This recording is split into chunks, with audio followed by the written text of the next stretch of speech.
Halo teman-teman semuanya, Assalamualaikum warahmatullahi wabarakatuh. Ketemu lagi dengan saya, Penny Puspitarani dari timnya Lampung Cerdas.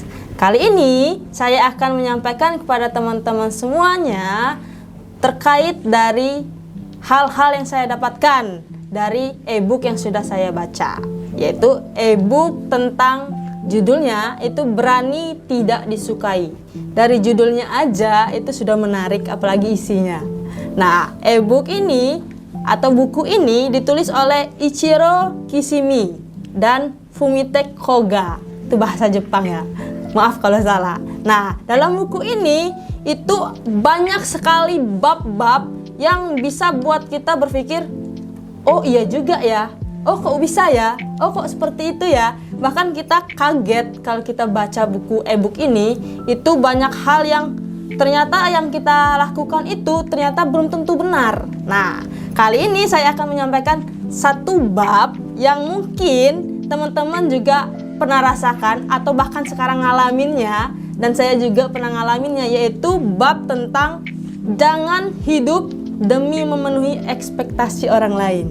Tuh, bisa kalian artikan sendiri arti dari jangan hidup demi memenuhi ekspektasi orang lain. Yang artinya banyak dari kita atau bahkan saya sendiri itu melakukan sesuatu itu karena ingin dipuji, ingin terlihat baik, atau ingin sesuai dengan ekspektasi orang lain. Jadi ketika kita sudah sesuai dengan ekspektasi orang lain itu kita mengharapkan pujian, mengharapkan imbalan dari seseorang. Nah, itu sebenarnya bahaya. Kenapa bahayanya? Di dalam buku ini ditanyakan, untuk apa sih seseorang itu mencari pengakuan? Untuk apa seseorang itu ingin dipuji dengan apa yang sudah mereka lakukan? Karena dengan kita hidup demi memenuhi ekspektasi orang lain itu sebenarnya bahaya. Hasrat seperti itu bahaya. Kenapa? Karena di buku ini dijelaskan bahwa hasrat ingin memenuhi ekspektasi orang lain itu jika seseorang mengambil tindakan yang tepat, itu ia menerima pujian. Dan bahayanya jika mereka tidak mengambil atau melakukan tindakan yang tepat, itu sebaliknya, mereka tidak menerima pujian, akan tetapi menerima hukuman. Atau bahkan jika seseorang itu merasa apa yang dia lakukan itu gak bakalan dipuji, gak bakalan diakui, itu mereka gak akan melakukan dengan semaksimal mungkin. Itu bahayanya dengan hidup demi memenuhi ekspektasi orang lain. Dan sebaliknya, jika kita merasa melakukan itu tidak akan kena hukum, maka kita juga tidak akan melakukannya. Kita nggak dikena hukum ini, jadi nggak apa-apa kita nggak melakukannya. Itu bahayanya. Nah, dalam buku ini dijelaskan ada pandangan dari ajaran Yudaisme, di mana kalau kamu tidak menjalani hidup demi diri kamu sendiri, siapa yang akan menjalaninya demi dirimu? Kalau kamu tidak menjalani hidupmu sendiri, siapa yang akan menjalani hidupmu? Itu singkatnya. Dan kamu hanya bisa menjalani hidupmu sendiri. Dalam hal untuk siapa engkau menjalaninya, tentu saja itulah dirimu. Lalu, kalau engkau tidak menjalani hidupmu untuk dirimu sendiri, siapa yang bisa menjalani selain diri kamu? Maksud ya. Nah, pada akhirnya kita hidup dengan memikirkan aku, yang artinya kita memikirkan diri kita sendiri. Tidak ada alasan bahwa kita tidak boleh berpikir dengan cara itu.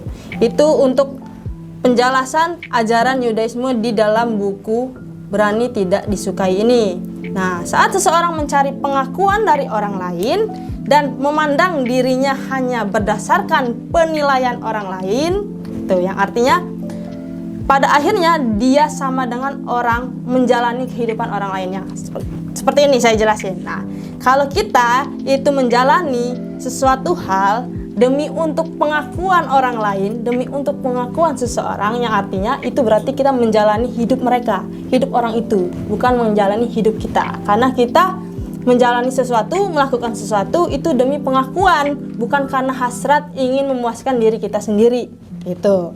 Nah, berharap begitu kuat untuk diakui akan mengarah pada hidup yang dijalani dengan mengikuti ekspektasi yang dimiliki oleh orang lain, yang menginginkan kamu menjadi orang seperti itu. Tuh, kalau kita menginginkan ekspektasi orang lain, berarti kita menginginkan apa yang diharapkan orang itu, bukan yang diharapkan oleh diri kita sendiri. Itu sangat bahaya, karena kita akan merasa tidak puas dengan apa yang kita jalani. Walaupun hasilnya bagus, tapi itu bukan sesuai kepuasan kita, tapi sesuai ekspektasi orang yang ingin kita minta pujian itu. Tuh. Nah, dengan kata lain, engkau membuang atau kamu membuang dirimu yang sejati dan menjalani kehidupan orang lain. Jika kamu tidak hidup dengan memuaskan ekspektasi orang lain, begitu juga orang lain tidak hidup untuk memuaskan ekspektasimu. Jika kamu hidup tidak untuk memuaskan ekspektasi orang lain juga tidak akan hidup untuk memuaskan ekspektasi kamu. Itu, seseorang mungkin tidak bertindak dalam cara yang kamu inginkan, tapi tidak masuk akal untuk menjadi marah karenanya. Gitu. Ketika berupaya untuk diakui oleh orang lain, nyaris atau semua orang bertindak melakukan upaya untuk memuaskan ekspektasi orang lain sebagai cara untuk meraih hal-hal tersebut, meraih pengakuan, meraih pujian, meraih hadiah dan sebagainya. Hal itu sangat tidak bagus untuk apa yang sudah kita lakukan. Poin utama pekerjaan kamu ternyata adalah memuaskan ekspektasi orang lain. Maka pekerjaan itu akan menjadi sangat sulit bagimu. Karena jika kamu tidak memuaskan ekspektasi mereka atau dia, kamu akan merasa tersaingi atau merasa terkucilkan atau merasa tidak dianggap karena kamu tidak memenuhi ekspektasi orang itu. Gitu. Karena engkau akan selalu cemas orang lain melihatmu dan takut menerima penilaian mereka. Jadi dalam cara yang baik, mereka tidak bisa bertindak dengan mementingkan diri sendiri. Gitu. Itu mungkin bab yang bisa saya sampaikan, karena bab ini mungkin pernah saya alami karena saya pernah melakukan sesuatu hanya untuk ekspektasi orang lain, atau dalam artian saya melakukan itu hanya untuk dipuji, hanya untuk diakui. Padahal hal tersebut tidak baik untuk apa yang kita kerjakan. Harusnya yang kita kerjakan itu kita harus maksimal dan harus sesuai dengan apa yang kita puas.